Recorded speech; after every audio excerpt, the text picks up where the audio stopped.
O canal Conhecimento Liberto apresenta uma obra intitulada como Magia Prática, O Caminho do Adepto por Franz Barbon. Sexta parte. Sétimo grau. Instrução Mágica do Espírito 7. Análise do Espírito em relação à prática. No sexto grau, o aluno aprendeu a tomar consciência do próprio espírito, tratá-lo no corpo como espírito, a também a usar os sentidos conscientemente. Nesse grau passaremos a acompanhar e a utilizar conscientemente as qualidades do espírito ou do corpo mental. Além disso, como nos outros lugares, aqui também devemos levar em conta as analogias dos elementos. Como já dissemos, o elemento fogo pode ser transformado em luz e vice-versa, a luz no elemento fogo. Sem a luz não haveria assimilação das cores pela visão, sem a luz não poderíamos nem usar os nossos olhos. Por isso o sentido da visão é análogo ao fogo. Esse elemento fogo no espírito possui como característica específica a vontade. A característica do espírito correspondente ao ar é o intelecto, com todos os seus aspectos, e é atribuído à audição. O elemento água do espírito manifesta-se no tato ou na vida. Esses três elementos princípios do espírito, portanto fogo, ar e água juntos, formam o princípio da terra, que se manifesta na característica específica da consciência. Em sua forma mais primitiva, o princípio do akasha se manifesta na consciência. O mago logo perceberá como é importante essa analogia, caso ele tenha progredido a ponto de já ter alcançado o equilíbrio mágico no corpo astral através dos trabalhos anteriores de introspecção. A tarefa seguinte será de analisar o seu espírito a descobrir qual o elemento predominante nele. As pessoas que têm uma grande força de vontade, com isso não queremos dizer que são só teimosas, mas que realmente têm uma força de vontade muito intensa, têm como elemento predominante o fogo. Se no espírito do mago predominarem o intelecto ou a razão, em todos os seus aspectos, então concluiremos que o elemento mais representativo é o ar. Se ele for uma pessoa sensível, então o elemento água é o que representa o papel mais importante em seu espírito. Se ele tiver uma memória fraca, então é porque a sua consciência é influenciada de várias maneiras. Podemos dizer com certeza que o elemento terra assumiu a supremacia. Essa distribuição serve para constatar o efeito dos elementos no espírito a organizar a evolução de forma a obter o equilíbrio dos elementos mais fracos através de exercícios adequados de concentração e de meditação profunda. O mago não deve permitir que um dos elementos predomine, como o princípio do fogo, ou do ar, da água ou da terra. Deve distribuir seus exercícios para equilibrar os elementos em questão através de um trabalho intensivo. Apresentaremos um exemplo para que isso fique mais claro. Suponhamos que o mago tenha um intelecto muito desenvolvido, mas uma vontade fraca, que não corresponde à maturidade desse seu intelecto. Nesse caso ele deverá empenhar-se em fortalecer a vontade através de exercícios de concentração adequados, que promovam o crescimento do princípio do fogo no espírito. Ele deverá escolher sobretudo aqueles exercícios de concentração que desenvolvam a visão, por exemplo, ligados à imaginação visual, porque, repetindo o que já dissemos antes, o elemento fogo corresponde à visão. Mas se o mago tiver uma vontade forte e um intelecto fraco, então concluiremos que através dos exercícios de imaginação ele deverá dar maior atenção à audição, devendo escolher os exercícios de concentração e de meditação que priorizem os ouvidos. Constatando que possui uma vontade forte e um bom intelecto, mas que a sua vida sensorial deixa a desejar, o mago deverá tornar o seu espírito mais sensível, o que ele poderá conseguir através daqueles exercícios de imaginação e meditação que influem nas sensações.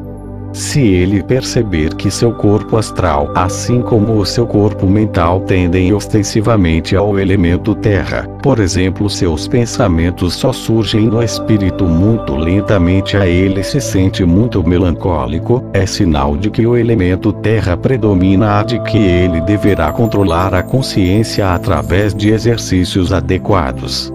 O mago deverá desenvolver seu espírito de forma totalmente harmônica em relação aos elementos a realizar os exercícios que correspondem ao mesmo tempo aos elementos aos sentidos, para que nele a vontade, portanto o fogo, o intelecto ar, a sensação água e a consciência terra sejam reforçados e desenvolvidos por igual. Baseado nessa descrição, elaborei uma tabela que apresento a seguir, para possibilitar uma visão mais abrangente. Elementos. Elemento fogo. Sentido visão. Elemento ar. Sentido audição. Elemento água. Sentido tato. Elemento terra. Sentido paladar olfato. A caixa. Tudo junto. Características do espírito. Elemento fogo. Características do espírito. Vontade. Elemento ar. Características do espírito. Razão. Elemento água. Características do espírito. Sensação. Elemento terra. Características do espírito. Conscientização. A caixa. Consciência. Exercícios de concentração e meditação. Elemento fogo. Visuais. Elemento ar. Auditivos. Elemento água. Sensorial. Elemento terra. Ampliadores da consciência. A caixa. Materialização. O princípio do Akasha surge por si só através da concentração, portanto não preciso entrar em detalhes a esse respeito. É suficiente enumerar só alguns exercícios de concentração e meditação, pois o próprio aluno poderá determiná-los, de acordo com a característica específica dos elementos predominantes nele. Numa vontade fraca, ele poderá escolher, como exercício de concentração, a imaginação de objetos, quadros, etc. Afinal, ele já fez esses exercícios ao longo do segundo grau deste curso.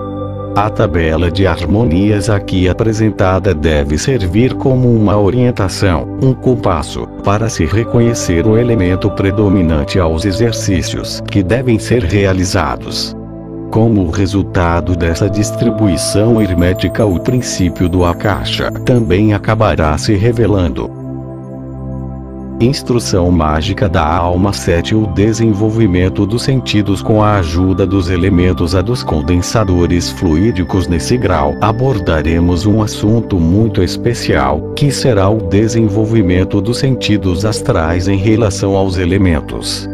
Através dos exercícios apresentados até agora, os sentidos astrais do mago foram instruídos, desenvolvidos e vitalizados. Mas há casos em que se faz necessário um aperfeiçoamento excepcional dessa ou daquela habilidade mais deficiente, pois todas as pessoas são diferentes. Portanto, é conveniente que eu apresente aqui alguns exercícios com os quais o mago terá a possibilidade de desenvolver rápida e facilmente os sentidos do corpo astral. Na instrução mágica do espírito, do 6º grau, o aluno aprendeu a tomar consciência de seu espírito e a agir como tal, através dos corpos astral a carnal. Logo em seguida tratarei de uma das questões mais interessantes relativas a isso, ou seja, a clarividência. Muitos livros já foram publicados sobre o assunto, mas dentre todos os que me chegaram às mãos, nenhum apresentou alguma utilização prática que pudesse ser adotada pelo mago. Esse é mais um motivo para tratarmos detalhadamente dessa questão. A clarividência. Sob o conceito de clarividência define-se geralmente o segundo rosto, como diz o povo, ou a visão além do tempo e do espaço, seja ela do passado, presente ou futuro, ou então a visão de desencarnados a outros seres. Só poucos autores descreveram essa capacidade psicologicamente ou de um outro ponto de vista qualquer. Por isso a nossa tarefa será estudar a clarividência com muita precisão. Antes de qualquer coisa, o mago perceberá que existem vários tipos de clarividência. O primeiro deles é a clarividência nata, conferida ao seu portador já no mundo invisível, ou transferida à sua existência atual por encarnações anteriores. Esse tipo de clarividência é o melhor, mas poucas pessoas são clarividentes natas a têm essa capacidade tão desenvolvida a ponto de poderem usá-la na prática quase imediatamente. Um outro tipo de clarividência expressa-se de forma autônoma, em função de um desvio involuntário dos elementos no espírito, e é encarada como uma manifestação patológica. Traumas decorrentes de casos de doença também podem provocar visões clarividentes. Geralmente isso se manifesta na pessoa quando ela sai de seu equilíbrio normal devido a um infarte, um colapso nervoso ou então um declínio físico, psíquico ou mental. Assim, de forma mais ou menos nítida, mais ou menos pura, surge uma espécie de clarividência, como efeito colateral. Para um mago prático esse tipo de clarividência é indesejado, pois cedo ou tarde ela provoca um colapso total, não só acarretando a perda dessa capacidade, mas também exercendo influências prejudiciais à saúde que podem até levar a um fim precoce. Esses clarividentes são dignos de pena, principalmente quando pretendem que seus dons sejam fenomenais. Nessa categoria incluem-se aquelas pessoas que, possuindo alguma tendência mediúnica, obtiveram essa capacidade através da evocação de um ser. Esse método também não é aconselhável para o mago, pois essas pessoas acabam enlouquecendo. Muitas das pessoas internadas nos asilos devem sua triste situação à prática indiscriminada do espiritismo, não importando se os motivos que lhes serviram de pretexto foram sérios ou se eles se limitaram a uma simples curiosidade. Outro tipo de clarividência induzida, que também pertence a esse grupo, é a produção forçada dessa capacidade através de drogas, como o ópio, a maconha, a mescalina, peyote e outras. O mago não deverá dar-lhe atenção, pois ela provoca dependência, bloqueia os preceitos morais e espirituais, a vontade, e finalmente toda a energia nervosa, o que naturalmente terá reflexos muito negativos em sua saúde e em sua evolução. O Oriente testemunhou milhões de casos. No Ocidente, assim como em outros países civilizados, eles também ocorreram em enorme quantidade. Com certeza o mago terá a possibilidade, enquanto não tiver ainda atingido a maturidade, de convencer-se de um modo ou de outro da existência da clarividência de outras manifestações sobrenaturais. Mas geralmente, e este é o ponto mais vulnerável, ele não se limita à simples constatação, mas faz dela um hábito. Essas pessoas então caem na mesma situação de inúmeras outras que sucumbiram à perplexidade e à confusão. Por essa razão tenho o cuidado de não descrever nesta obra nenhum método que possa levar o mago a realizar experiências com os meios citados, mas indico só métodos totalmente inofensivos, que provocam o surgimento da clarividência automaticamente em função da maturidade espiritual do aluno, isto é, como manifestação natural de uma evolução adiantada. Outro tipo de clarividência é aquela que surge em função do enfraquecimento ou da paralisia temporária de um órgão dos sentidos, como nesse exemplo seria a visão.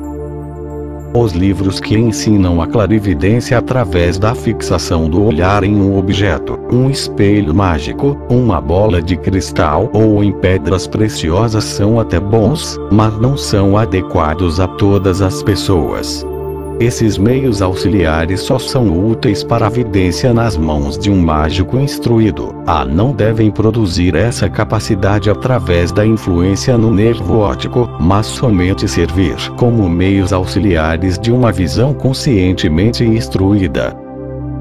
Do ponto de vista mágico, nenhum meio auxiliar, por mais bem fabricado ou prestigiado, é perfeitamente adequado para produzir o dom da clarividência. Esta depende exclusivamente de, primeiro, o dom natural.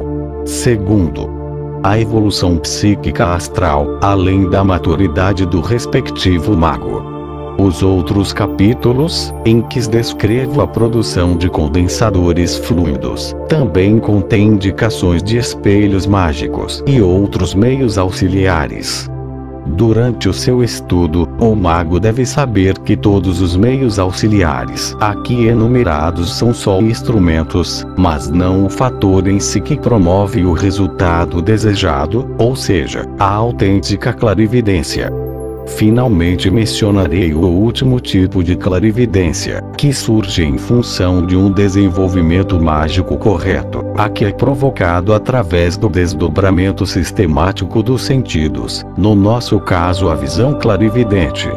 Tomei a decisão de apresentar nesta obra um método mágico secreto, ainda não mencionado em nenhum outro livro, mas que é extremamente prático do ponto de vista hermético das leis da analogia dos elementos.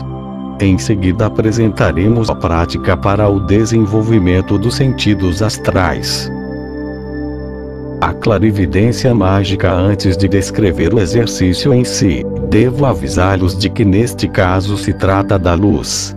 Como todos sabem, a luz é um aspecto do fogo, por isso análogo à visão e à vontade.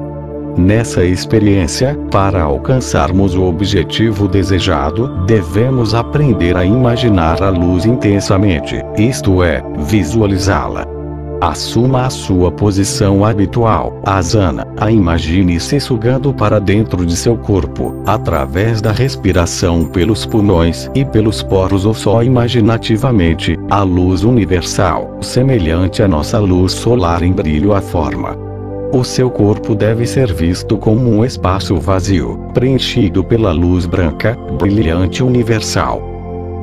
Nessa luz do corpo é que você deverá concentrar a característica da clarividência, e deverá imaginar que a luz penetra tudo, vê tudo, a transpassa tudo. Nem o espaço nem o tempo são obstáculos para ela. Você deverá estar tão convicto da característica da luz que não terá nenhuma sombra de dúvida. Se você for religioso, será mais fácil acreditar que essa luz universal seja uma parte de Deus, que possui todas as características aqui descritas. Depois de ter sugado a luz para dentro de seu corpo, com as características aqui descritas, a sentir a sua atenção a força penetrante, então tente represá-la a partir dos pés a mãos em direção à cabeça, comprimindo-a de modo a concentrá-la nas íris de seus dois olhos. Se lhe for mais conveniente, você poderá também preencher primeiro um olho e depois o outro. Existem magos que desenvolvem e vitalizam só um dos olhos para a clarividência, deixam o outro livre. Isso pode ficar a critério do aluno, mas sou de opinião que é melhor tornar os dois olhos igualmente clarividentes. Depois que você realizou o represamento de suas duas íris, imagine que seus olhos passam a ter todas as propriedades concentradas na luz. Esse exercício deve durar no mínimo 10 minutos, e quando você tiver certeza de que o seu olho, preenchido imaginariamente com a luz universal, passou a ter as características dessa luz, então deixe-a, novamente com a ajuda da imaginação, fluir diretamente do olho a um mar universal de luz, ou penetrar novamente em seu corpo na forma original de lá dissolver-se na luminosidade do universo. Ambos os métodos aqui descritos são igualmente bons, e o sucesso é o mesmo. O importante é que o olho libertado da luz tome-se novamente capaz de ver normalmente. Isso é importante para que o olho astral, desenvolvido magicamente, não se torne tão sensível a ponto do mago não conseguir distinguir o que é captado pelo seu olho normal ou seu olho clarividente. Se o mago deixar de realizar a dissolução da luz concentrada, os seus olhos poderão permanecer clarividentes. Ele tem a dificuldade em diferenciar o que é material do que é espiritual.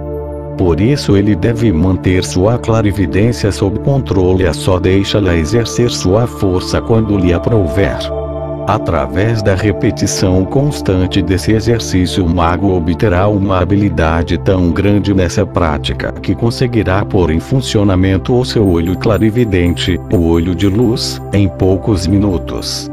O olho assim preparado será capaz de ver tudo aquilo que o mago desejar ver, com o olho físico fechado ou aberto, numa bola de cristal ou de vidro, num armário polido ou num espelho mágico. Seu olho clarividente enxergará tudo. A qualidade do que ele vê depende da pureza de seu ser. Um excelente meio auxiliar que produz um resultado mais rápido na clarividência, que também age no olho físico de modo favorável, para que as pessoas de vista fraca que sofrem de moléstias da visão possam obter benefícios, não só do ponto de vista mágico, mas também da saúde física, é a preparação de uma solução oftálmica de fogo. Os ingredientes são os seguintes. 1. Um grande frasco de água destilada, que pode ser comprada na drogaria ou na farmácia. 2. Algumas flores de camomila, secas ou frescas. 3. Um pouco de eufrásia, erva eufrásia, também fresca ou seca. 4. Obtenha 7 a 9 pequenos galhos de aveleira ou de salgueiro, que podem ser encontrados na natureza. Eles devem ser desfolhados, cortados no mesmo comprimento, amarrados em feixe com um barbante, dando-se os nós em vários pontos. Depois o maço de varetas deve ser deixado ao sol, ao ar seco, ou colocado num forno para secar. 5. Por último, ainda precisaremos de um pedaço de filtro de papel e um pequeno funil. Providenciados todos os ingredientes, podemos começar com a preparação em si da solução oftálmica. Num recipiente limpo despeje 1/4 litro de água destilada, coloque ao fogo. Assim que começar a ferver, acrescente 2 colherinhas de chá de flor de camomila a 1 colherinha de chá de eufrásia. Deixe a solução ferver só alguns segundos, tire-a do fogo, a cubra. Depois de cerca de 10 minutos, despeje-a num outro recipiente purificado. Assim que esfriar, pegue o maço de varetas de aveleira ou de sabugueiro, acenda suas extremidades no fogo de alguma chama disponível, deixando-as arder lentamente. Depois mergulhe essas extremidades na solução preparada anteriormente. Assim nós passamos para essa infusão, que podemos considerar como um condensador líquido. Sobre isso entrarei em detalhes no capítulo posterior, o elemento denso material do fogo. Esse condensador líquido deve então ser filtrado através do funil devidamente forrado com papel filtrante, despejado num outro recipiente devidamente purificado. Essa filtragem é necessária para se eliminar qualquer resíduo, pedacinho de carvão ou cinza, que podem ter se desprendido do maço de varetas ao mergulharmos suas extremidades em brasa na infusão. Essa solução é então despejada numa vasilha ou num prato colocada à frente da pessoa que vai usá-la. Inspire o elemento fogo em seu corpo, através da respiração pulmonar ou dos poros, ou de ambas simultaneamente. Preencha-o completamente com esse elemento. Nessa projeção não deve ser dada muita atenção à intensidade do calor, que será sentido sem problemas, mas ao fato do elemento fogo ser o portador do desejo que lhe foi transposto imaginativamente. Quando seu desejo de fortalecer os olhos materiais a de manter o desenvolvimento do olho astral foi transposto ao elemento fogo, como no caso da experiência do represamento de luz, então você deverá projetar esse elemento através do plexo solar, de suas mãos ou mesmo de seu bafo, ao líquido à sua frente. Se você perceber que a projeção não foi suficiente, poderá repeti-la várias vezes, mas não mais de 7 ou 9 vezes. Com isso, o condensador, assim preparado, torna-se uma essência bastante eficaz, exercendo um efeito benéfico não só na visão, mas também fortalecendo, vitalizando e desenvolvendo os sentidos astrais. Esse condensador fluido deve ser colocado num frasco limpo fechado e guardado num local fresco. A solução oftálmica pode ser usada para o fortalecimento da visão ou para o seu tratamento mágico.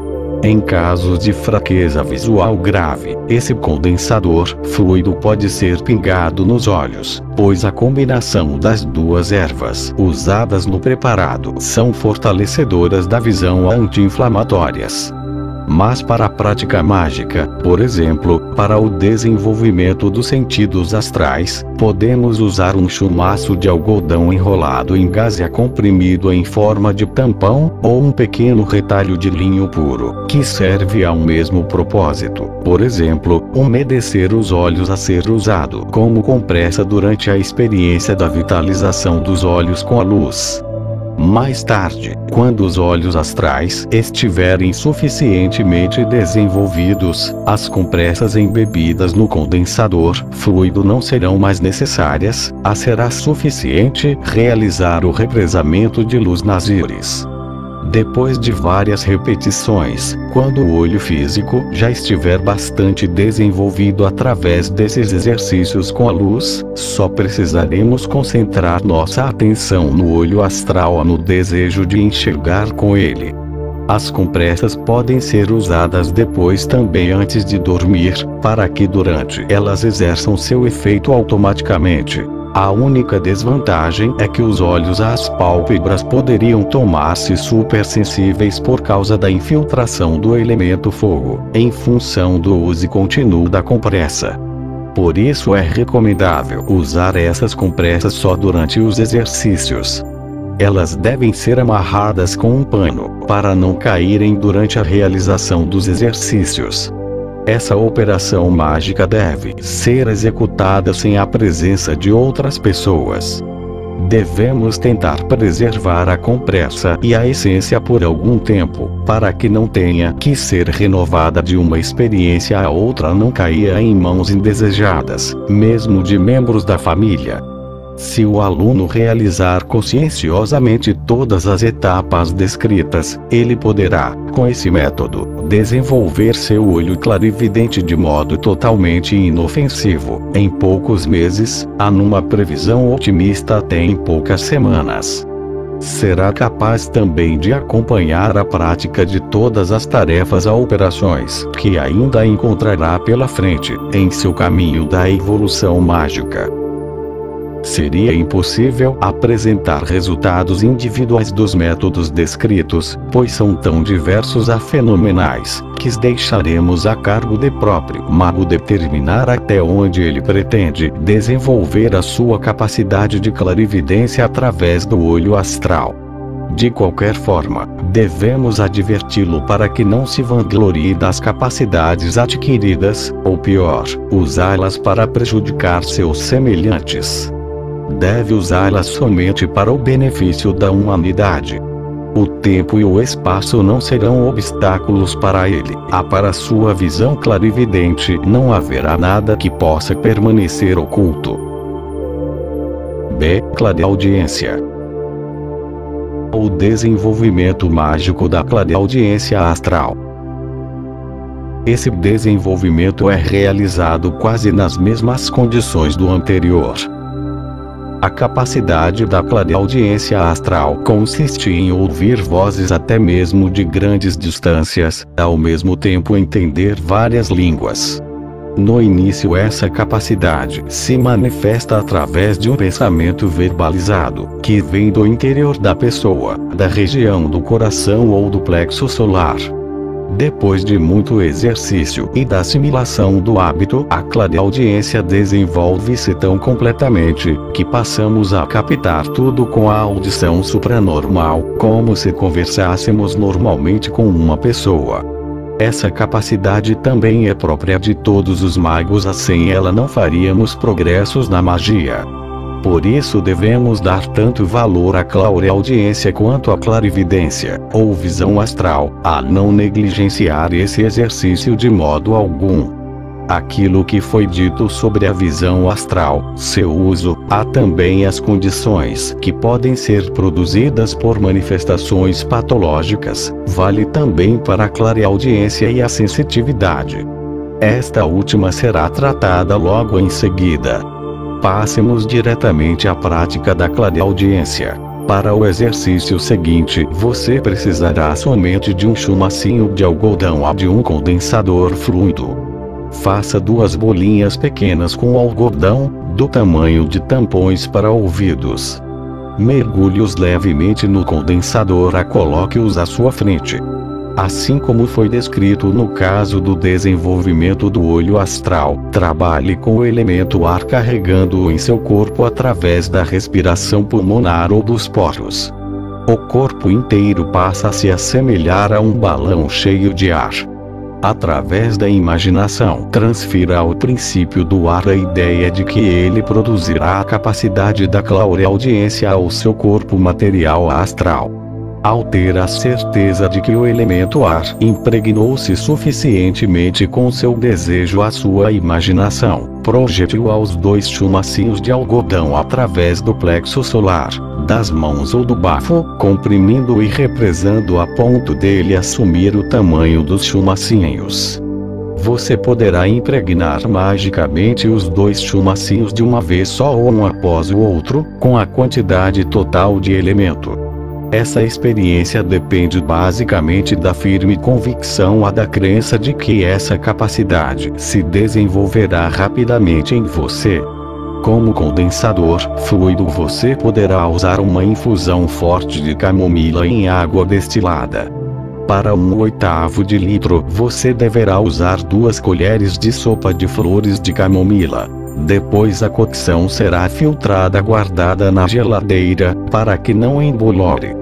Um condensador embolorado não perde o efeito, mas é anti-higiênico. Depois de carregar esses 2 chumacinhos de algodão com o elemento ar, individualmente ou ao mesmo tempo, coloque-os na cavidade de seus ouvidos, tampando-os completamente. Depois transmita imaginativamente a toda a sua cabeça o princípio do Akasha. Transponha a sua consciência à região dos ouvidos e imagine a capacidade da clareaudiência absoluta. Imagine que o princípio do Akasha transferido aos seus ouvidos produz imediatamente o dom da clareaudiência. Depois de algum tempo de meditação e de concentração, dissolva novamente o princípio do Akasha no Akasha universal. Tire os chumacinhos de algodão dos ouvidos e guarde-os bem para que não caiam em mãos alheias. Se isso acontecer, você deverá preparar outros. Caso contrário, basta tirá-los dos ouvidos para que o elemento ar represado através da imaginação possa se dissolver novamente.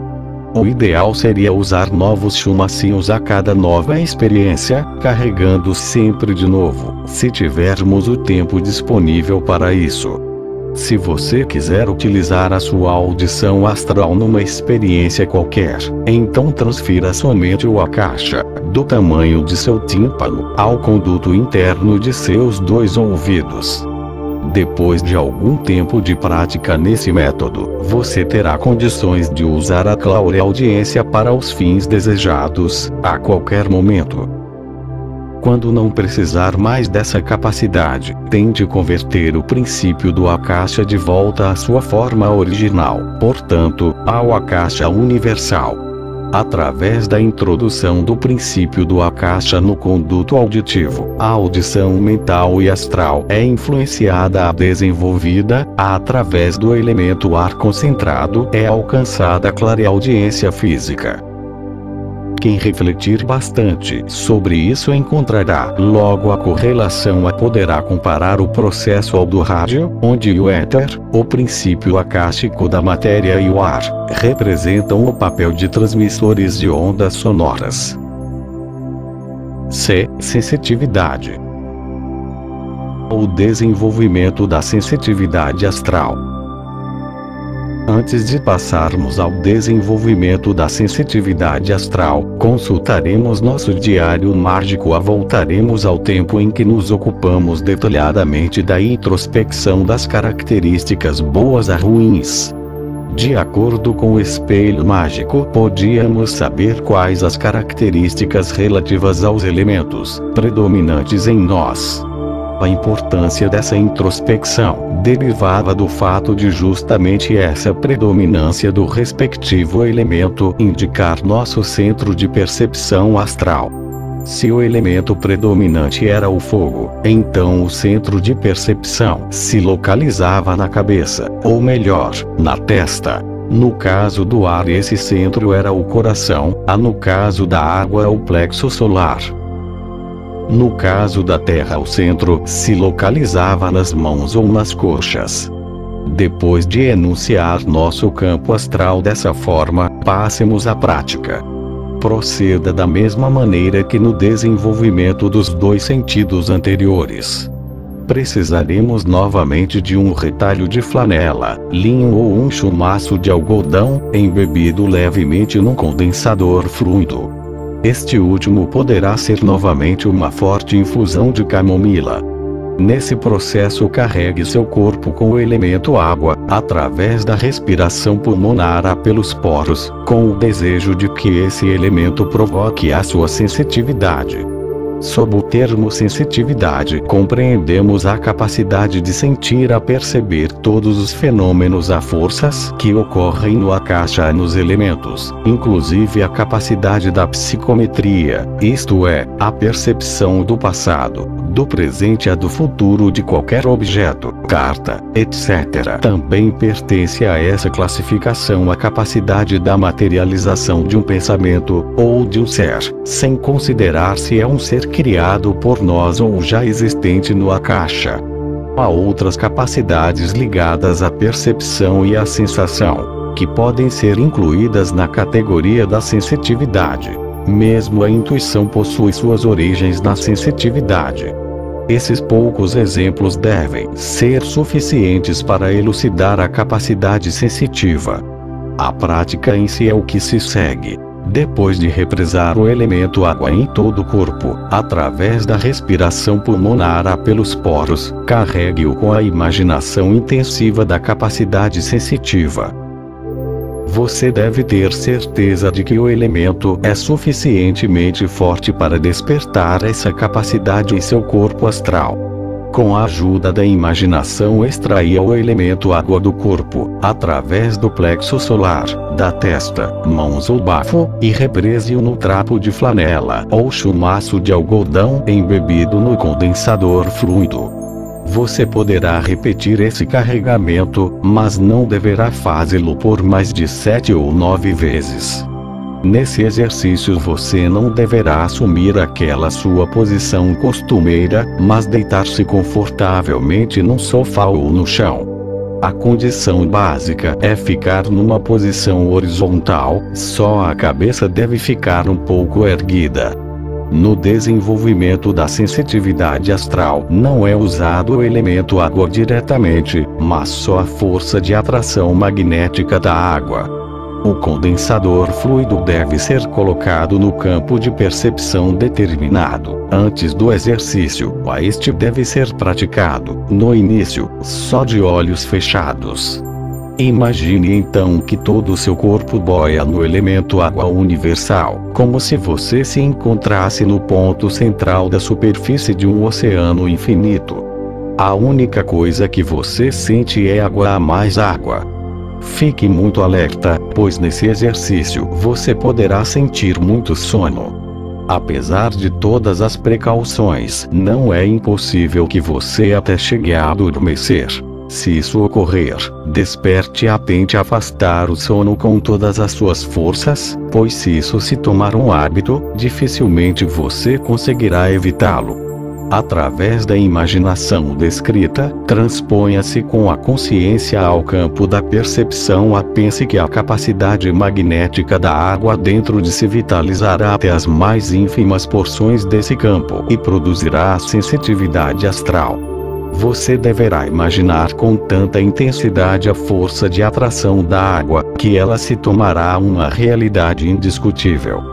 Quando, através de uma longa meditação, você tiver a certeza de ter vitalizado satisfatoriamente o campo de percepção, então deixe a imaginação dessa água universal cair aos poucos, dissolva o elemento água de seu corpo no elemento universal. Tire o condensador fluido, devolva o seu elemento concentrado ao elemento universal. Com isso o exercício estará terminado. Quando você quiser usar esse campo de percepção na prática, basta transpor a sua consciência a ele e a capacidade é imediatamente ativada. Devemos lembrar ainda que seria conveniente exercitarmos diariamente o desenvolvimento dos sentidos astrais, a visão, a audição e a sensitividade, até que eles estejam totalmente dominados, mesmo que tenhamos pouco tempo disponível para isso. O êxito não tardará a chegar. Deixaremos de lado o desenvolvimento dos outros sentidos, pois eles não são tão importantes para a prática do mago. De qualquer maneira, fica a critério do aluno desenvolver esses outros sentidos a partir dos 3 exercícios apresentados. As capacidades obtidas através do desenvolvimento astral desses sentidos são tão abrangentes, que não precisamos nem falar muito sobre isso. A alegria que se sente com o sucesso conquistado iguala-se ao de um cego que durante anos não conseguia ver nada, de repente começa a enxergar tudo. Instrução mágica do corpo 7. Dominando a projeção dos elementos para fora, isto é, conseguindo projetar ou fazer sobressair cada elemento através do próprio corpo ou diretamente através do universo, o mago poderá criar elementares para os outros, a torná-los úteis. Surgirão seres que o servirão fielmente não só no plano mental, mas também no astral ou no material denso, respectivamente criados pelo mago de forma mental, astral ou material, ou melhor, adensados. Já me referi aqui à criação consciente de formas pensamento ou elementares. A diferença entre um elementar a um elemental é que este último é criado através da imaginação ou da força de vontade do mago, em função de uma forma pensamento consciente, geralmente só age, para ele e para os outros, no plano mental ou do pensamento. Por outro lado, o elementar é bem mais estável e penetrante em sua ação, pois é criado a partir de um ou mais elementos. Sobre o ato em si de criação ou de geração de um elementar, assim como o respectivo processo a ser utilizado pelo mago, falarei em seguida de forma bastante elucidativa e detalhada, inclusive citando exemplos.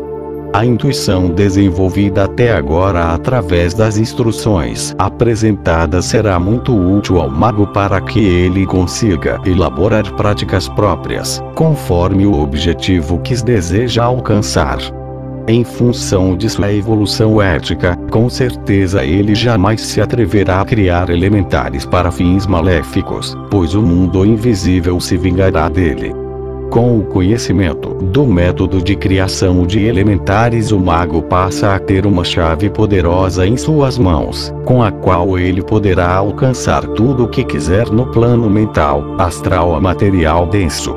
Ele não deve esquecer que a responsabilidade pelas suas ações deve ser só sua, e não do elementar produzido.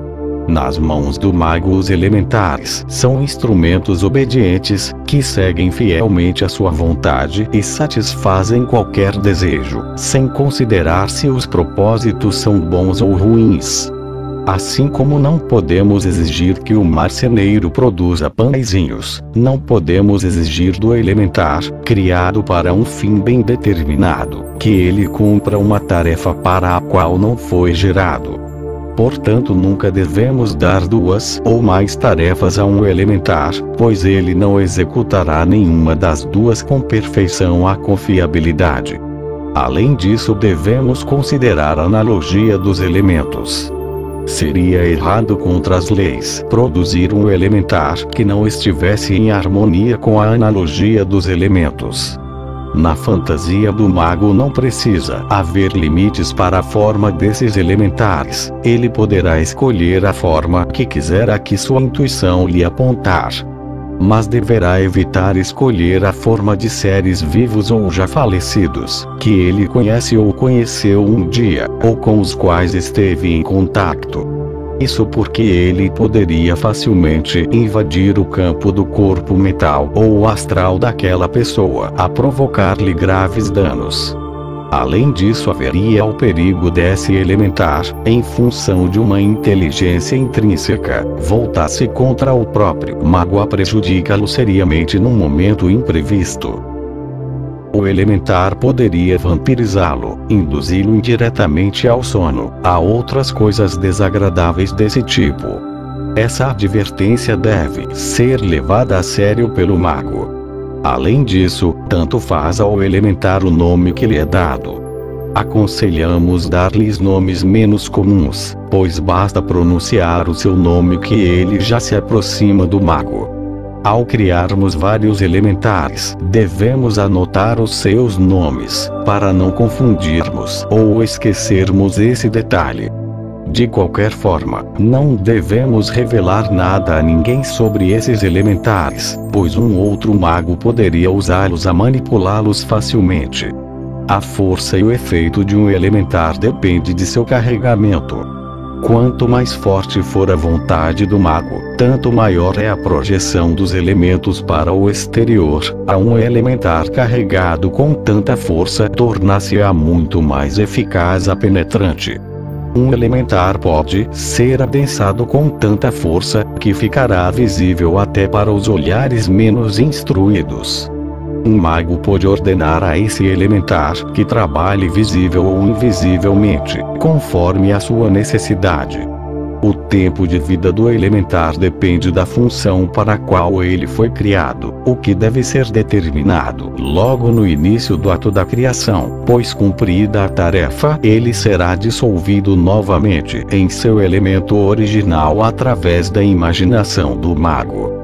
Esse processo de dissolução não deve ser esquecido, porque devido ao seu instinto de autopreservação, assim que termina o trabalho o elementar tende a se tomar independente, fugindo do campo de domínio do mago a se transformando facilmente num vampiro. O mago então teria de suportar todas as consequências kármicas acarretadas por um elementar desse tipo, transformado em vampiro. Portanto, devemos ter muito cuidado e responsabilidade ao trabalharmos com esses seres.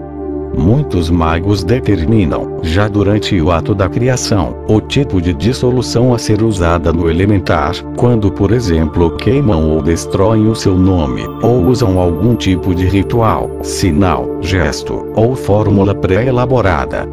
Tudo isso é válido, estritamente individual, fica a critério do mago escolher o que achar melhor. De qualquer forma, devemos dar muita importância ao processo de dissolução. Tendo os elementares em suas mãos, ele poderá obrigá-los a obedecer, a qualquer momento, ameaçando-os com a dissolução. Em todo caso, ele deverá se convencer de que possui o poder absoluto de manter os elementares totalmente obedientes a dominados.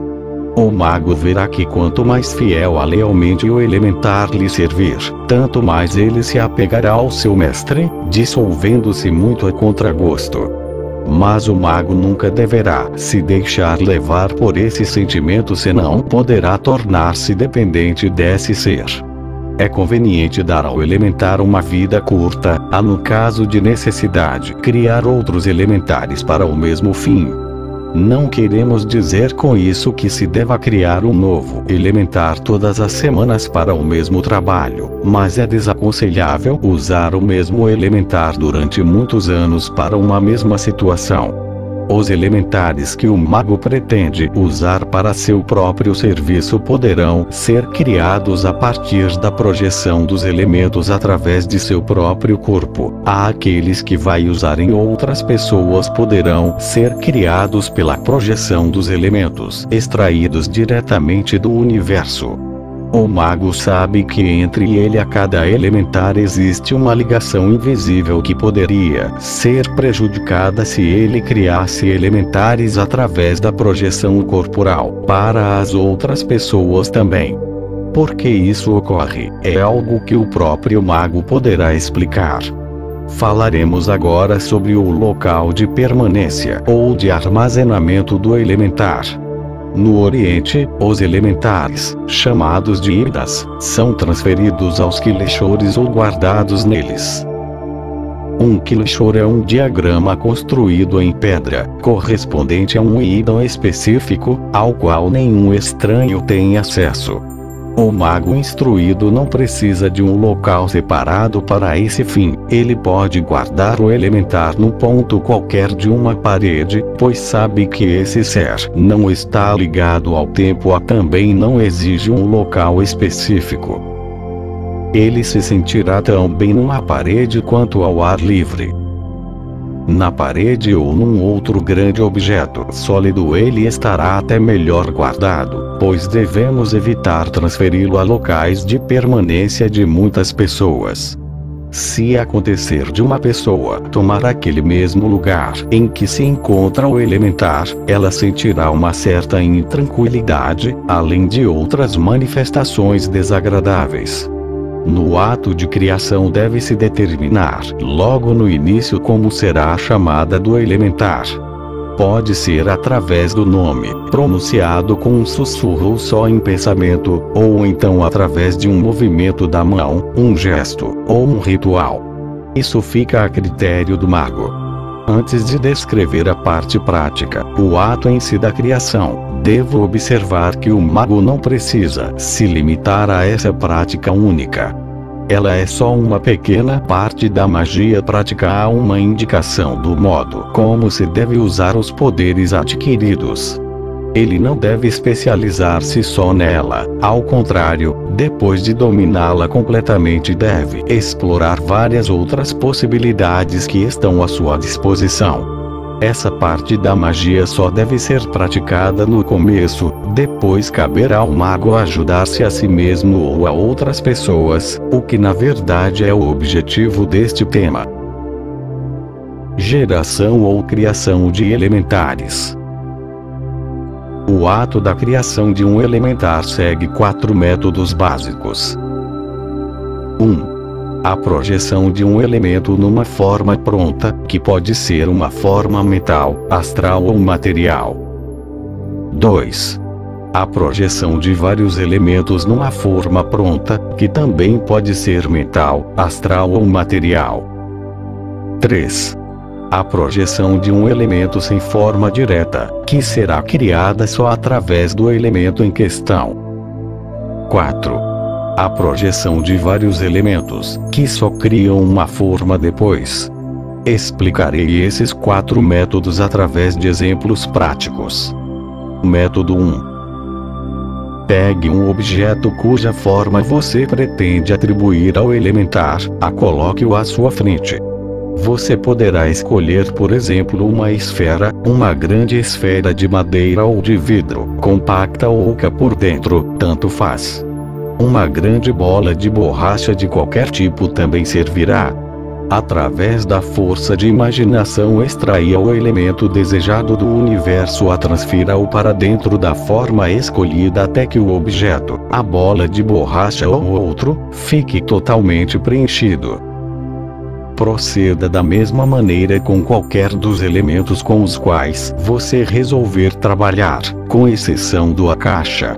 Você deverá sempre escolher o elemento que corresponde ao seu desejo ou à sua ideia. Repita várias vezes essa projeção, sempre com a sensação de que a cada vez a substância elementar vai se represando, comprimindo mais. Ao ter certeza de que o represamento do elemento é forte o suficiente para satisfazer a sua vontade, impregne esse elementar assim preparado com a concentração do desejo ou do objetivo que você pretende alcançar. Depois dê um nome ao elementar, sem o qual ele nem poderia existir. Determine também o seu tempo de vida, durante o qual ele terá que cumprir a sua missão. Se você estiver trabalhando com o elemento fogo, então terá criado um elementar do fogo, que será uma esfera de fogo. Se ele for da água, a esfera parecerá uma esfera de vidro. Se for do ar, a esfera terá reflexos azulados, a da terra terá as cores de um punhado de barro. Observadas todas as regras, tire o elementar do objeto e envie-o à missão que lhe foi atribuída. Antes disso, recomende-lhe que volte imediatamente para a forma original depois de executado o serviço. Com isso você terá a possibilidade de controlar o elementar, saber se ele cumpriu a tarefa a contento, aproximando-se da forma em questão com um pêndulo sidérico.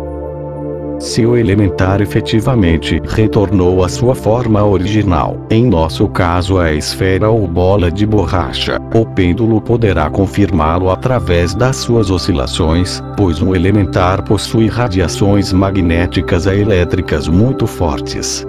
A experiência com o pêndulo é muito importante, porque ela lhe dará a possibilidade de conferir a efetiva execução do trabalho. Mais tarde, com o desenvolvimento da sua maturidade, você poderá acompanhar o trabalho do seu elementar através da clarividência. Se o pêndulo não oscilar, é sinal de que o elementar ainda não terminou o trabalho. Ao enviar o elementar à sua missão, você deve lembrar que ele não conhece tempo nem espaço, que para ele não há obstáculos, que num caso de necessidade ele poderá dar a volta à Terra em poucos segundos. Você deve ter certeza de que ele realizará o seu desejo ou executará a sua ordem no tempo previamente determinado. Não deve haver nem um pouco de dúvida em sua mente a respeito do sucesso da missão. Logo depois que o elementar for enviado, corte a sua ligação com ele como se estivesse usando uma faca, cessando de pensar nisso imediatamente após a sua partida. Você poderá se remeter a um estado de vazio total de pensamentos ou desviar a sua atenção a outras coisas. Em resumo, você deverá esquecer-se totalmente do elementar. Quanto melhor você conseguir fazê-lo, tanto mais livre e penetrantemente o elementar enviado poderá agir. Ao terminar o prazo determinado para a tarefa, certifique-se através do pêndulo sidérico se o elementar já voltou à sua forma original. No caso positivo, você poderá dissolvê-lo da forma descrita anteriormente, que, como dissemos, é totalmente individual. Pode ser a queima de seu nome ou a realização de um ritual, ou mesmo a soletração de seu nome de trás para frente, em voz bem baixa. A dissolução pode também ser feita através da imaginação normal, do mesmo modo recomendado para a projeção dos elementos. Se você quiser, poderá usar o elementar para a mesma tarefa, de outra maneira. Se o seu elementar não voltar para a forma original após o término do prazo que lhe foi imposto, isto é, você constatar que sua ordem não foi satisfatoriamente cumprida, chame o elementar de volta, realize outro represamento através de um reforço na imaginação ou na projeção do elemento que está sendo empregado, enviando depois o elementar novamente para o cumprimento de sua missão. Esse carregamento pode ser repetido tantas vezes quantas forem necessárias para se alcançar o efeito desejado. Essa repetição só será inútil quando você atribuir ao seu elementar tarefas para as quais ele não possui força ou tensão suficientes. Você não deve esquecer que o efeito de um elementar depende da sua maturidade espiritual, portanto de sua capacidade de adensar um elemento, além da sua vontade, sua convicção e a emanação de sua fé, capazes de remover montanhas. Esse método de criação de elementares é o mais simples e mais fácil. Deve ser usado pelo mago só em tarefas simples, ideias a influências bem delimitadas, que não exigem nenhuma inteligência excepcional. Por exemplo, transmitir algum recado a uma pessoa, pedir proteção em ocasiões corriqueiras, etc. Como já observamos antes, através dos elementares podem ser alcançados objetivos mentais, astrais ou materiais. Da maneira aqui descrita também poderão ser criados seres elementares sem uma forma material. Nesse caso devemos projetar o elemento desejado numa forma pensamento a proceder do mesmo modo que na forma material. Esse tipo de criação do elementar é mais difícil, mas tem a vantagem de se poder transpor a forma a um lugar em que um corpo material não caberia, por exemplo, um canto, uma parede, ou outros lugares onde o encontro com outras pessoas é impossível.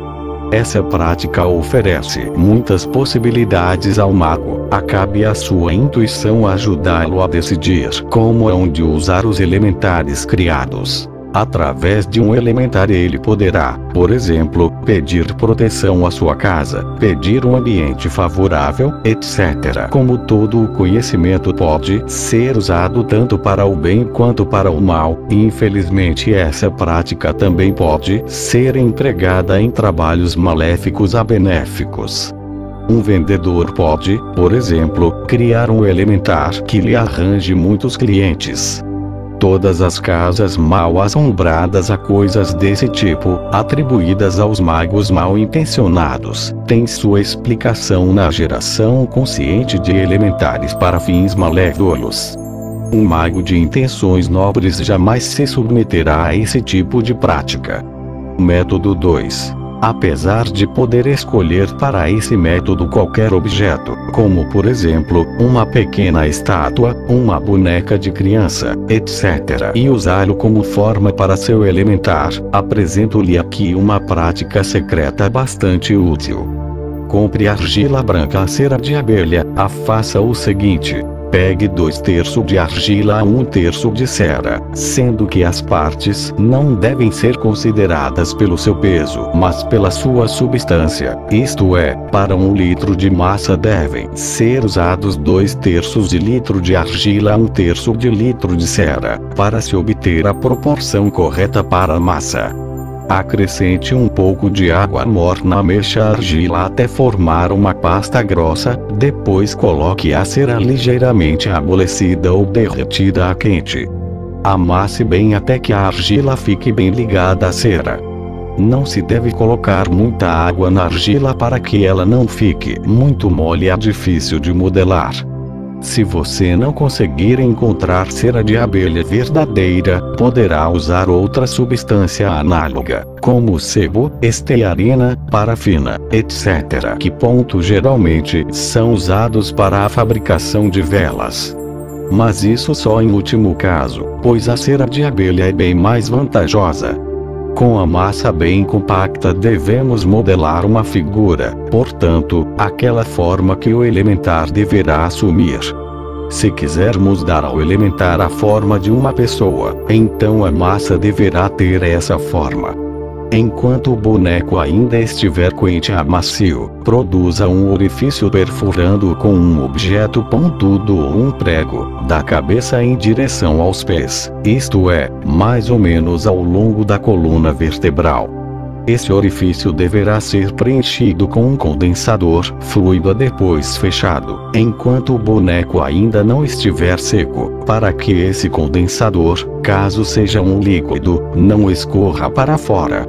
Podemos também introduzir o condensador quando a figura já estiver seca dura, a depois fechar a abertura com cera derretida ou como uma vela. O tratamento com condensadores mágicos será explicado num capítulo específico. Se o mago tiver a intenção de criar o elementar só para seus próprios objetivos, então ele deverá fechar a abertura da figura só com um chumacinho de algodão impregnado com algumas gotas de sua própria substância orgânica, isto é, sua matéria-prima. Este é o alfa ômega, portanto, algumas gotas do próprio sangue ou do próprio sêmen. Em nosso caso bastaria a utilização de um ou de outro, mas se as duas múmias de primeira classe puderem ser conjugadas, o efeito é melhor ainda. Tratando-se de uma maga, uma gotinha do próprio sangue exerce o mesmo efeito. O chumacinho de algodão impregnado desse modo deve ser primeiro introduzido no orifício da figura e depois só impregnado com o condensador líquido, antes de se fechar a abertura. De acordo com as leis da magia, uma figura desse tipo é a forma ideal para a criação de um elementar. O tamanho da figura não é importante, mas quanto maior ela for, mais facilmente conseguiremos trabalhar a imaginação. Um mágico competente consegue trabalhar perfeitamente com uma figura de cerca de 10 centímetros de altura.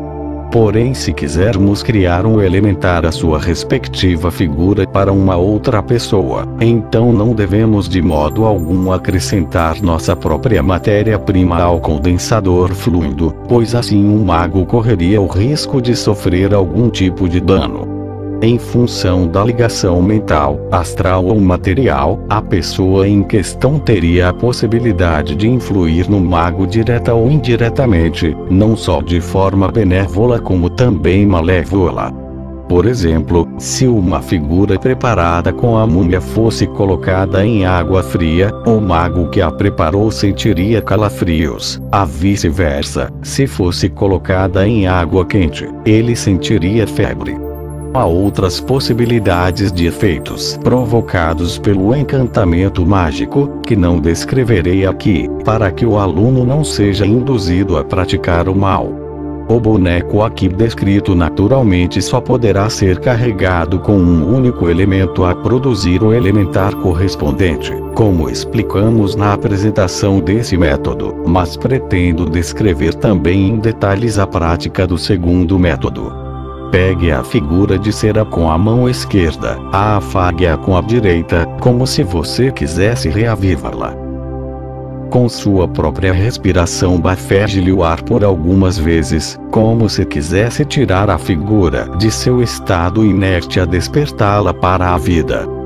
Dê ao seu elementar o nome escolhido, pronunciando-o várias vezes sobre ela. Os magos de formação cristã até costumam batizar a figura, como se batizam os recém-nascidos, dando-lhe um nome durante essa cerimônia. Essa é uma escolha do próprio mago, não é algo necessariamente importante. De qualquer modo, o mago deve certificar-se de que o seu elementar possui um corpo completo com a forma dessa figura.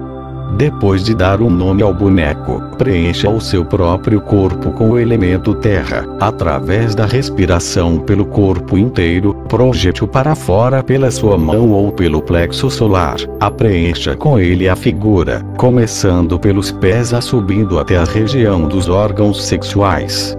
Nesse preenchimento o elemento terra deverá ser represado dinamicamente nessas partes do boneco.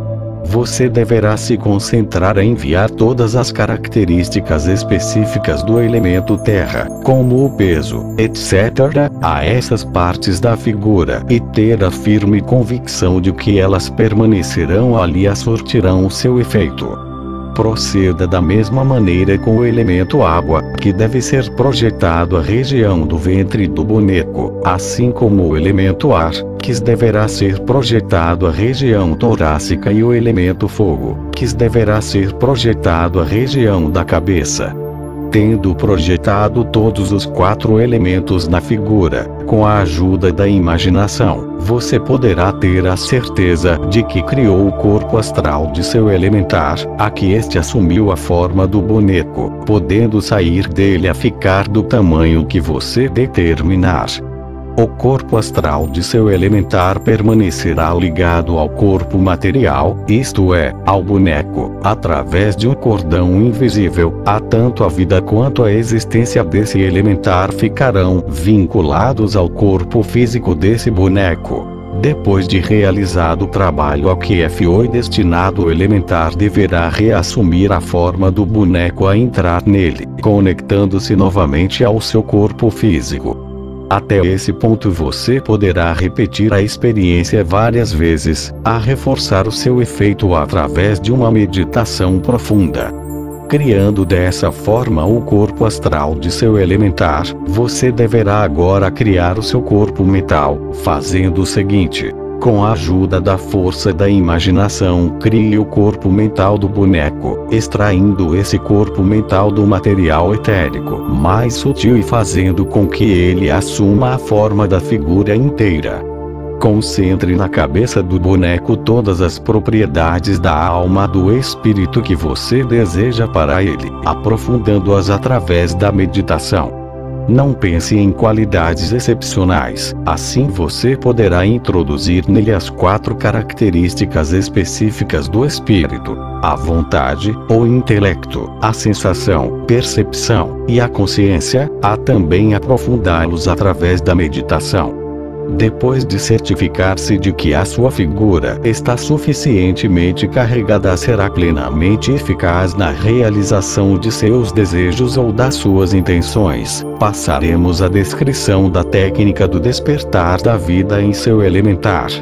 Extraia do universo uma grande quantidade de luz, represando-a em sua mão, a ponto dela brilhar como o sol. Pegue a figura com a sua mão esquerda, estendendo a mão direita incandescente sobre ela, a alguns centímetros de distância. Expire o ar quente de seu bafo sobre a região do umbigo da figura. Pronuncie em voz alta o nome dela.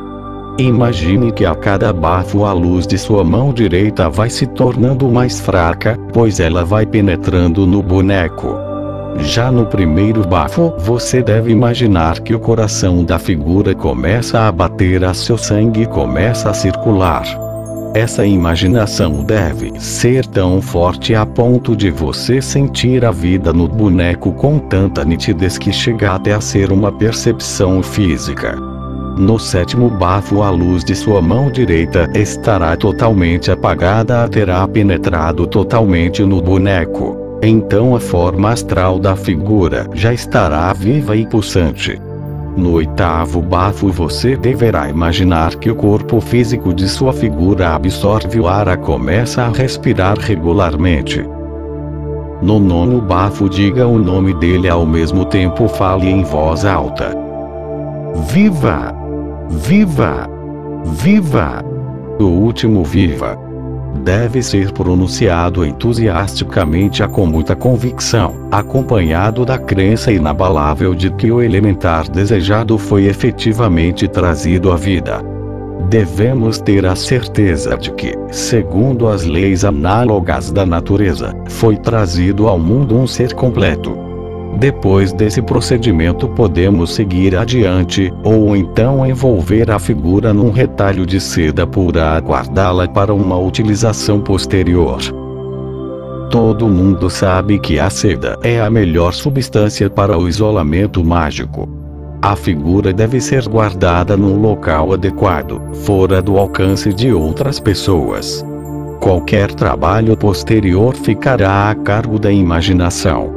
Caso você queira prosseguir, então coloque a figura à sua frente e imagine que o corpo astral, junto com o corpo mental do boneco, se desligam dele. Você deve imaginar o seu elementar como um homenzinho completo, como se fosse um homem normal observado através de uma lente de diminuição. Também fica a seu critério determinar se ele deve ser do sexo masculino ou feminino, conforme a tarefa que lhe será atribuída. O mesmo ocorre com a vestimenta, que será de sua livre escolha. Conforme a tarefa que ele terá que cumprir, você poderá conectá-lo, através da imaginação, a um ritual pré-determinado, a fazer com que ele cresça rapidamente, até o tamanho que você desejar. Instrua o seu elementar desde o início, dizendo-lhe que deverá assumir o tamanho correspondente ao seu desejo. Assim você terá a possibilidade de encolhê-lo até que ele fique do tamanho de um anãozinho, ou então deixá-lo crescer até que se tome um gigante. Ficará totalmente a seu critério também dar-lhe uma forma bela ou um pouco mais feia, o que dependerá do objetivo a que você o destinou. Como todo o corpo astral e mental independem do tempo e do espaço, não se deixam segurar pela matéria, você deverá impregnar imaginativamente o seu elementar com essa característica desde o início. Será conveniente que o mago conecte os processos importantes de trabalho com o elementar a um ritual próprio, criado por ele mesmo, porque depois de muito tempo de trabalho, esse processo desejado torna-se tão mecânico que ele não precisará mais usar a sua força de vontade nem a sua imaginação, pois o próprio ritual desencadeará a força e o efeito necessários. Depois de muito tempo de trabalho com o elementar, este poderá se adensar tanto, a pedido do mago ou até involuntariamente, a ponto de tornar-se visível aos olhos físicos não instruídos das outras pessoas. Mas é melhor sempre deixar os elementares agirem invisivelmente. Essa condição deve ser combinada previamente também com o elementar, através da imaginação. No início pode-se atribuir ao elementar tarefas mentais, depois astrais, passado algum tempo de uso até tarefas materiais, dependendo do objetivo para o qual o mago criou. Esse objetivo, ou tarefa, deve ser passado ao elementar já por ocasião da sua criação, pois mais tarde torna-se mais difícil impregná-lo com outras características. Por isso devemos, antes mesmo da criação desse elementar, fazer um planejamento por escrito, onde serão anotados minuciosamente todos os detalhes. Nunca deixe o elementar dominá-lo, mesmo quando ele se torna tão forte a ponto de conseguir desencadear efeitos mentais e astrais até mesmo físicos. Depois de completado o trabalho, devemos sempre mandá-lo de volta ao seu corpo, em nosso caso a figura de cera, através do ritual correspondente, a nunca permitir que o elementar exerça a sua própria vontade em qualquer empreendimento.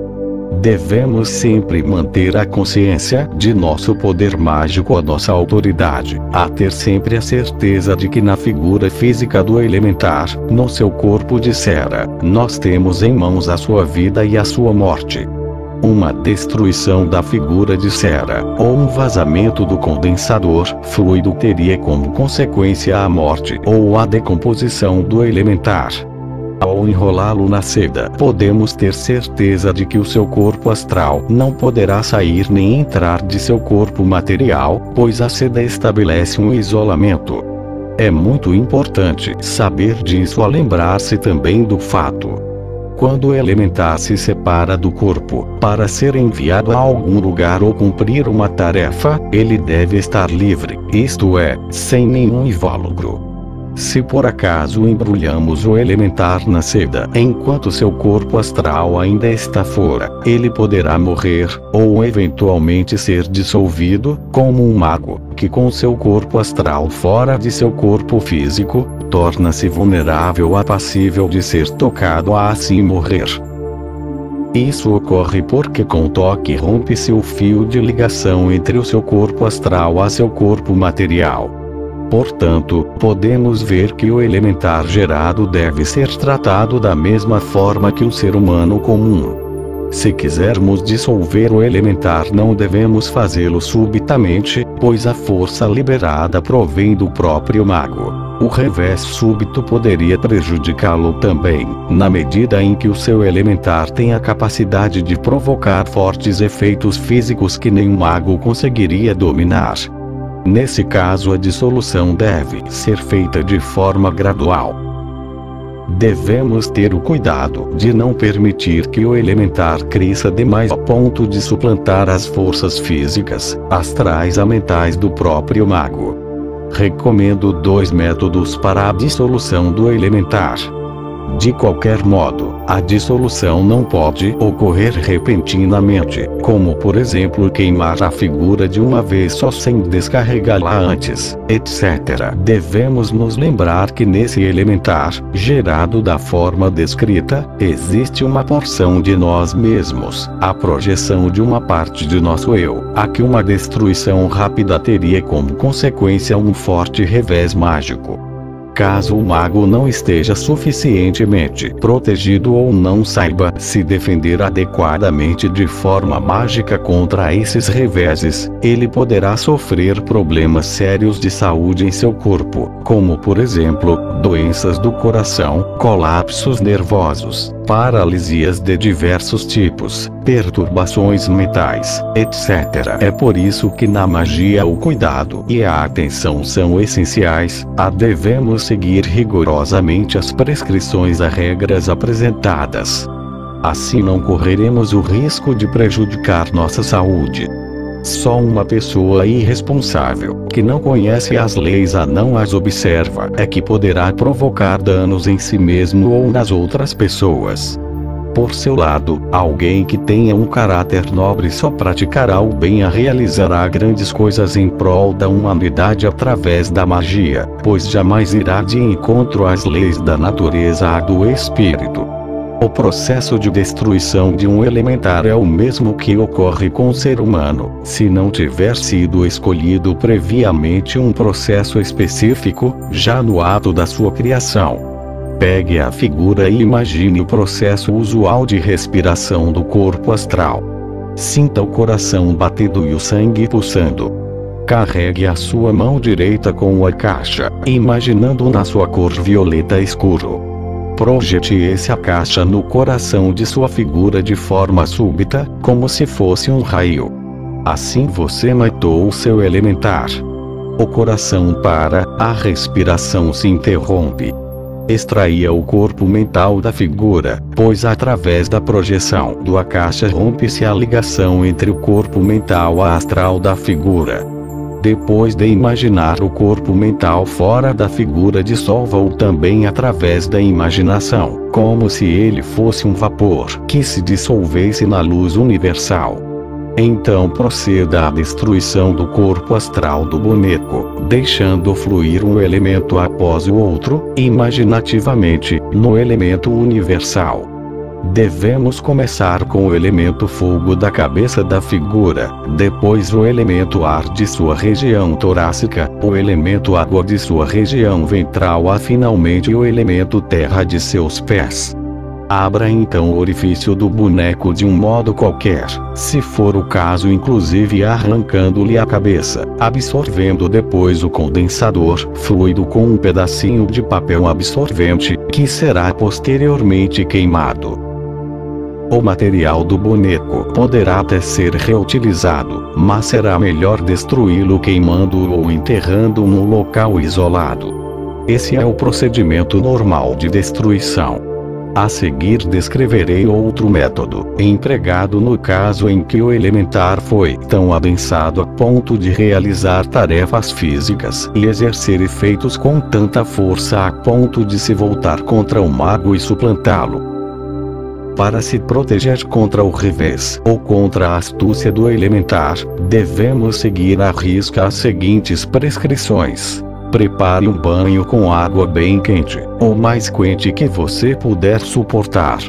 Entre na banheira, assente-se. Na mão esquerda, segure a figura envolta em seda. A mão direita deverá estar carregada com a caixa. Sacuda o envoltório de seda do boneco com a mesma mão esquerda. No momento em que a figura estiver nua sobre a água, dirija-lhe o raio destruidor de a caixa, atingindo o seu coração. No mesmo instante, mergulhe a figura na água, imaginando que toda a força, todas as capacidades, toda a vida estará passando para o seu corpo, sua alma a seu espírito através da água. Esse processo é uma forma de destruição bastante eficaz do ser gerado, portanto o seu elementar. O seu corpo, alma e espírito assumem a vida numa medida suportável. A força restante permanece na água, e você estará protegido de um revés mágico. Saia da banheira, enxugue-se, mas deixe o boneco na água até que esfrie completamente. A seda em que ele estava envolvido pode ser mergulhada na água também. Tenha o cuidado de deixar a água toda escoar pelo ralo ou então jogue-a fora, mas não deixe ninguém tocá-la ou reutilizá-la. Se você tiver uma certa clarividência a perceber que a figura ainda possui uma aura brilhante, jogue-a novamente na água quente. Imagine que o último restinho de vida se esvai com a água. Na água quente o boneco se desfaz, e o condensador fluido, portanto líquido, mistura-se à água quente. Essa experiência também poderá ser feita mesmo que você não veja a aura da figura, por medida de segurança. Pelo menos você terá a certeza de que toda a vida do elementar se apagará. Queime ou enterre o que restou do boneco da seda. Através dessa operação o elementar estará destruído para você. Antes de concluir a descrição desse método, eu gostaria de dar mais algumas indicações muito importantes para a prática do mago que trabalha com elementares. Como uma pessoa que já nasce com os minutos aos segundos de seu nascimento e de sua morte pré-determinados, você deverá fixar esses parâmetros também para o seu elementar no momento de sua criação, mesmo que ele deva durar alguns anos. Por isso é conveniente que você anote todos esses dados no papel, para não esquecê-los. Depois que os elementares foram gerados adensados de modo a podermos até conversar com eles como se fossem pessoas de verdade, então você deverá tentar convencê-los a não destruírem seu criador, ou até ameaçá-los no caso disso acontecer. De forma alguma você deverá deixar de cumprir uma promessa ou uma ameaça. Mais cedo ou mais tarde você poderia perder o seu poder sobre o elementar, que se transformaria no tormento. Mesmo depois que os seus elementares lhe prestaram tantos serviços com lealdade e você até se apegou a eles, não deixe de ter sangue frio para concretizar a sua destruição quando a hora da morte chegar. Você deve colocar em prática o processo de destruição sem sentir piedade, como se realizasse qualquer outra operação mágica. A fixação do momento exato da morte de um elementar é muito importante também para o caso de acontecer uma desgraça e você morrer antes do término do prazo de vida instituído para ele. Assim ele se destruirá por si só quando chegar a hora que você determinou. Mesmo assim existe a possibilidade da realização do processo de destruição depois do seu falecimento, quando você estiver na esfera akáshica, se ainda tiver interesse nisso. Não descreverei aqui como isso pode ser feito, pois extrapolaria muito o objetivo desse livro. Como um mago consciente, isso deverá tomar-se claro automaticamente quando você estiver no plano astral. Se no caso desses um elementar não tiver a data de sua morte pré-determinada, ele continuará existindo por centenas de anos depois do falecimento do seu criador e estará sempre pronto a reviver. Enquanto isso poderá transformar-se num fantasma cuspidor, um poltergeist ou um vampiro, e o seu criador no Akasha, isto é o mago, será responsável por todas as ações dele. Você poderá perguntar, afinal, quantos elementares desse tipo ou similares podem ser criados por um mago? Isso fica totalmente a seu critério, isto é, você é quem decide quantos elementares vai precisar para conseguir o que quer para si e para os outros.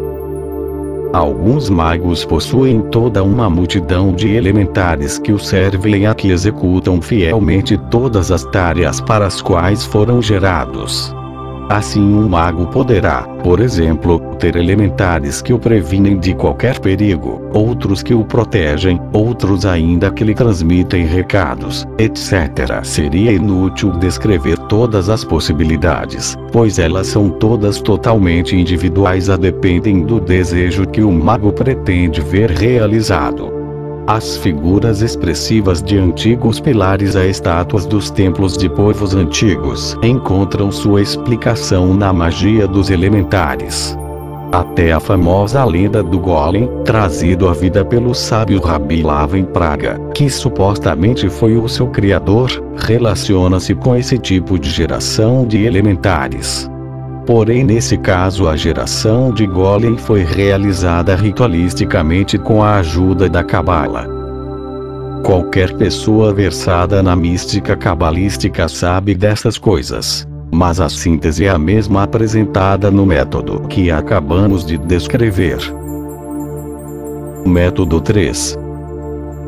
Antes de explicar a prática desse terceiro método, eu gostaria de observar que ele é pouco conhecido e é empregado somente por alguns iniciados do Oriente. Portanto, se um mago resolver adotá-lo, ele deverá naturalmente considerar de antemão tudo aquilo que eu descrevi até agora sobre a criação de elementares. Ele deverá sobretudo elaborar um plano de trabalho a refletir muito sobre o objetivo da criação do elementar, e pensar bastante sobre a sua missão a ter em mente uma imagem muito clara dela. Além disso, ele deverá considerar a forma que pretende escolher, em função da sua intenção de criar um ser feminino ou masculino, ou até duplo. Ele deverá também escolher imediatamente o seu nome e anotá-lo. Não deverá esquecer-se da determinação do tempo de vida do elementar, fixando com exatidão o dia e a hora do seu término. Caso se trate de um elementar para uso próprio, o mago deverá fazer o carregamento através da projeção de seu próprio corpo, e se o elementar for destinado a outra pessoa, então essa projeção deverá ser feita diretamente do universo. Depois ele deverá determinar como pretende chamar o elementar, se através de um ritual, uma fórmula, um gesto, ou outro método qualquer, ao que ele pretende conectá-lo, se é um boneco, figura, ou a algum objeto, um talismã ou um pentáculo. O local em que o elementar será guardado também deve ser escolhido previamente, para que esse ser não entre em contato com pessoas estranhas. Depois de pensar muito bem em todos esses detalhes, anotá-los no papel, para ter uma visão geral de todo o seu plano de trabalho, o mago poderá passar à prática. Nesse terceiro método eu descrevo o elementar gerado a partir do elemento fogo, a que o mago usará para seus próprios objetivos. Desenhe um círculo num pedaço de papel, a 2 quadrados sobrepostos no meio dele, obtendo assim um octaedro regular. Esse octaedro representa o símbolo dos 4 elementos em seus efeitos positivos a negativos. O próprio círculo representa o princípio abrangente de Akasha. Dos 2 quadrados sobrepostos se formaram os 4 elementos. No meio do octaedro você deverá desenhar um sinal qualquer, que será o símbolo do elementar. O papel utilizado para o desenho deverá ser tão grande a ponto do elementar gerado poder ficar livre no interior do octaedro, portanto sobre o sinal. Esse mesmo desenho, com um diâmetro de no máximo 1 centímetro, deverá ser gravado num objeto redondo bem pequeno, de preferência no pratinho de cobre, prata ou ouro, ou um outro metal qualquer. Em último caso seria suficiente um pedaço de madeira. O melhor seria gravar o desenho com um instrumento pontudo num pedaço de metal plano, principalmente quando se tratar de um elementar de vida mais longa. Os lamas do Tibete que trabalham com isso chamam o desenho grande de grande Kilshor, e a gravação pequena de pequeno Kilshor, que em caso de necessidade eles carregam escondida, junto de si. No Tibete o grande Kilshor não é desenhado no papel como no caso aqui apresentado, ele é montado com pedras recolhidas no campo, num local isolado, inacessível às pessoas. A construção do grande Kilshor passa a ter então um diâmetro de cerca de 3 a 4 metros. Mas para os nossos objetivos basta desenharmos o grande Kilshor no papel, usando tinta, guache, ou qualquer outro líquido que não apague facilmente. Concluídos os preparativos, podemos começar com a criação propriamente dita do elementar. Sente-se confortavelmente na sua asana habitual, desdobre o papel desenhado à sua frente e coloque o pequeno Kilshor exatamente no meio do grande. Tão logo você tenha alargado o pequeno Kilshor de sua mão, pronuncie um nome escolhido para o elementar.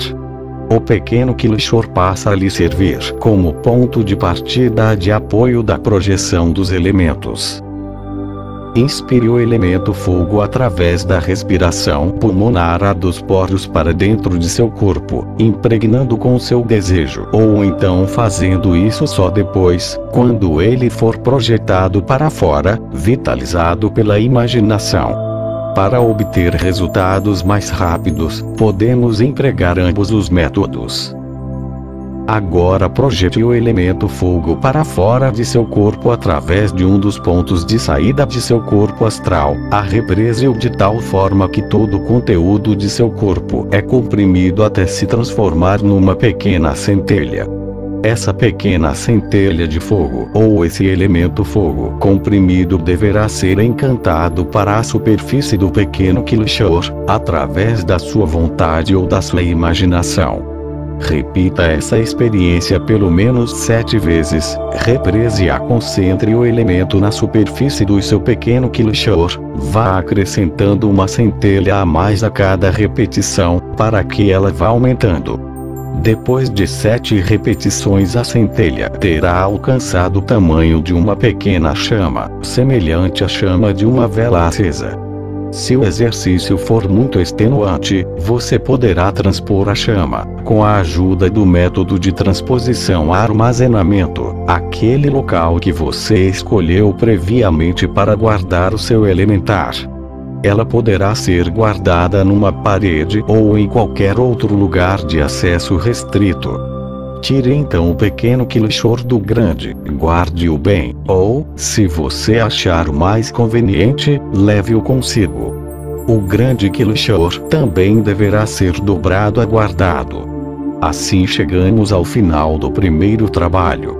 Nas próximas vezes, bastará abrir o grande Kilshor à sua frente, colocar o pequeno no meio a chamar o ser pelo nome. Com isso a chama na superfície do seu pequeno Kilshor logo surgirá. Repita o processo de projeção com o elemento fogo, vá aumentando o tamanho da chamazinha a cada represamento. Depois de represar uma chama através desse método, fazendo com que ela atinja o tamanho e a altura do elementar desejado, você poderá transformar a chama imaginativamente na forma desejada. Assim a criação do seu elementar estará concluída. Para obter uma intensidade maior do elementar, você poderá carregá-lo por mais tempo com o elemento fogo. Quanto mais você repetir a operação, tanto maior será a força de ação de seu elementar. O processo é o mesmo descrito nos dois métodos anteriores. O carregamento deverá ser feito sempre no grande Kishore, e a chamada poderá ser feita empregando-se o ritual correspondente ou pegando-se o pequeno Kishore transmitindo-lhe a ordem desejada. Esse método é usado no Tibete. A esses elementares chamam-se Idas. A destruição de um Idam ocorre de acordo com o processo indicado nos métodos 1 e 2, com a ajuda da imaginação, pressupondo-se que você não tenha determinado algum outro método, montado e escolhido individualmente. A utilização de um elementar desse tipo é tão diversificada que não tenho condições de apresentar aqui todas as suas possibilidades. Existem, por exemplo, Idas gerados para o tratamento de doenças, para o transporte de objetos, para a transmissão de recados a discípulos amigos, para proteger o mago a preveni-lo contra os perigos iminentes, para influenciar outras pessoas, etc., conforme a necessidade da pessoa que o gerou. O ideal é não dar muitas tarefas para o Idam realizar, mas criar para ele um único tipo de capacidade e um único campo de ação. O seu tempo de vida deve ser bem delimitado, como já explicamos nos métodos anteriores. Fica a seu critério criar vários desses Idams. Devemos observar ainda que dessa mesma forma poderão ser também criados Idams com os outros elementos até com os 4 elementos juntos. Nesse último caso o processo sofre uma pequena variação. Devemos iniciá-lo com a terra, depois a água, o ar e por último o fogo. Método 4. Nesse método você também poderá trabalhar com um grande e um pequeno Kishore, conforme descrito no método anterior, com a diferença de que você deverá imaginar, desde o início, a forma definitiva do elementar desejado. Esse elementar assim gerado estará pronto rapidamente, só teremos de aprofundar a sua força e o poder do seu efeito através da repetição constante da projeção dos elementos. Esse método é mais difícil, mas o mago experiente que possui uma boa força de imaginação conseguirá dominá-lo rapidamente. No Oriente os Idams são criados desse modo. Aos retratos de demônios a deuses servem de modelo para as pessoas imaginarem a sua forma. Todas as outras condições, como determinação do tempo, carregamento, atribuição de um nome, chamadas, armazenamento, campo de ação, objetivo, processo de dissolução, são os mesmos dos 3 métodos anteriores. Vitalização mágica de imagens. Nos 4 métodos de geração de elementares incluímos a vitalização mágica de imagens. De todos os cantos ouvem-se histórias de que imagens, principalmente em locais de culto onde há imagens de santos, estátuas, etc., irradiam uma enorme energia mágica, chegam a realizar milagres no corpo, na alma e no espírito, quando são venerados e invocados através de orações. A paz sagrada, a tranquilidade e o misticismo religioso que os visitantes de igrejas e de locais de peregrinação sentem é algo que todos conhecem, por isso não preciso entrar em detalhes sobre isso. Até mesmo as curas milagrosas em lugares sagrados, que em parte até foram comprovadas cientificamente, mas que no geral permanecem inexplicadas, podem ser atribuídas à vitalização de imagens e estátuas. A atmosfera excepcional que circunda esses objetos provoca a sua irradiação, criada pela atenção e a oração de milhares de devotos a fiéis.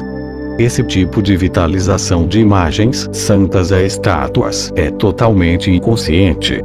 Mas do ponto de vista mágico, existe também uma vitalização consciente das imagens. A vitalização mágica consciente de imagens pertence aos métodos de geração de elementares, quer se tratem de imagens comuns ou sagradas. A síntese aí continua sendo a mesma, o que muda é só a irradiação e o objetivo.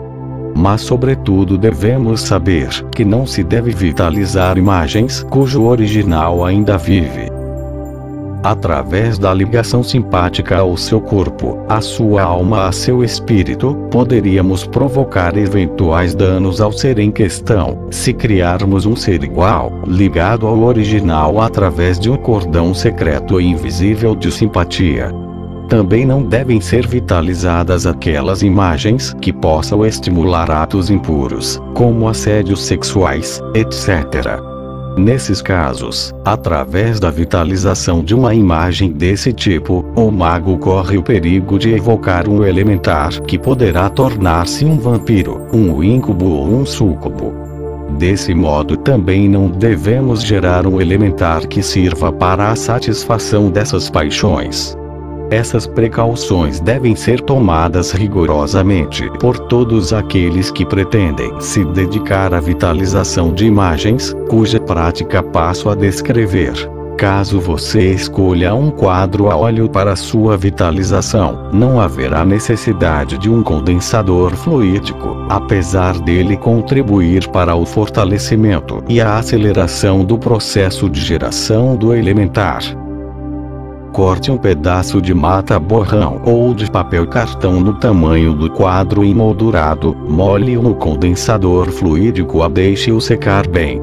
Assim que esse pequeno meio auxiliar estiver pronto, abra a parte de trás do quadro e coloque o papel com o condensador já seco diretamente sobre a parte posterior do quadro, sem considerar se a pintura foi feita em tela, seda, papel ou outro material. Prenda sobre ele um pedaço de papel normal, com tachinhas ou fita adesiva. Se você quiser fortalecer a parte posterior da moldura, use papel cartão normal, para que não entre poeira.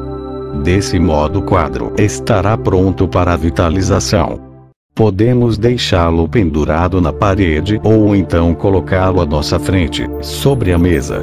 Com a imaginação, crie então o corpo mental, que corresponde exatamente ao quadro escolhido, em sua forma e tamanho. Se esse quadro que estiver à sua frente reproduzir só parte do tema todo, então você terá de completar o resto mentalmente. Caso você possua um quadro que seja menor que o tamanho normal exigido, por exemplo, uma pequena fotografia, então você terá de levar em conta essa condição ao trabalhar com ele. O resto do processo é o mesmo apresentado no capítulo sobre o segundo método de geração de elementares, em que é empregada uma figura de cera ou de argila. Caso você tenha introduzido no quadro, imaginativamente, a ideia do corpo mental, transponha-lhe então as respectivas características do espírito, que são vontade, intelecto, sentimento e consciência.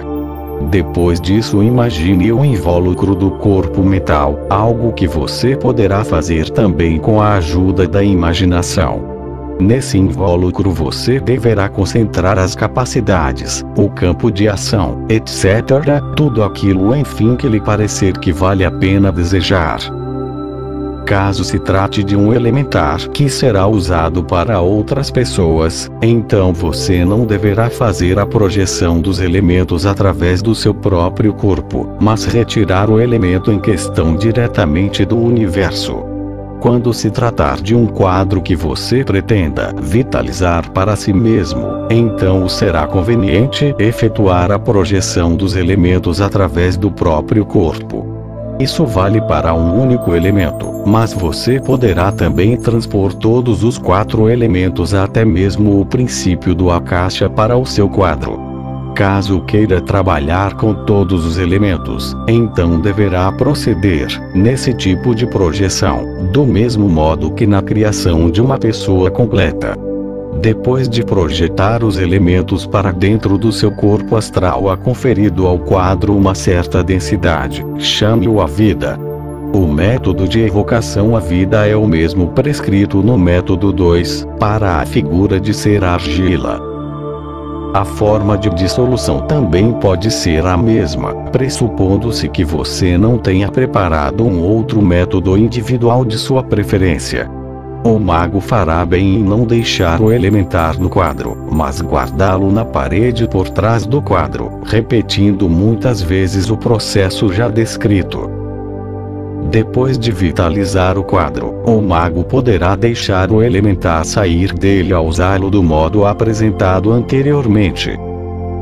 Mas se o mago deixá-lo no quadro, então o elementar poderá adensar-se tanto, que se tornará perceptível até pelos não iniciados. Devemos evitar a divulgação destas práticas, é melhor sempre guardá-las em segredo para que não caiam nas mãos de magos negros ou feiticeiros. Da mesma forma podem ser vitalizadas estátuas, bustos, etc., só que então o condensador fluídico deverá ser introduzido no busto de alguma maneira. Se isso não for possível, podemos esfregá-lo exteriormente a depois deixá-lo secar. Valendo-me de alguns exemplos, apresentei aqui um capítulo muito importante da magia prática, que poderá servir de base para outros métodos que o mago queira desenvolver posteriormente. Achei conveniente apresentar só esses 4 métodos, cuja utilização com certeza é muito clara para todo mundo. Mas devo dizer de antemão que o aluno que não passou por todas as etapas, trabalhando conscienciosamente, nunca conseguirá gerar um ser elementar autêntico e completo sob todos os aspectos. Resumo de todos os exercícios do grau 7. 1. Instrução mágica do espírito. Análise do espírito em relação à prática. 2. Instrução mágica da AL Ministério do Ambiente. Desenvolvimento dos sentidos astrais com a ajuda dos elementos A dos condensadores fluídicos. A. Clarividência. B. Clareaudiência. C. Sensitividade. 3. Instrução mágica do corpo. 1. Criação de elementares com a ajuda de 4 métodos diferentes. 2. Vitalização mágica de imagens. Fim do 7º grau.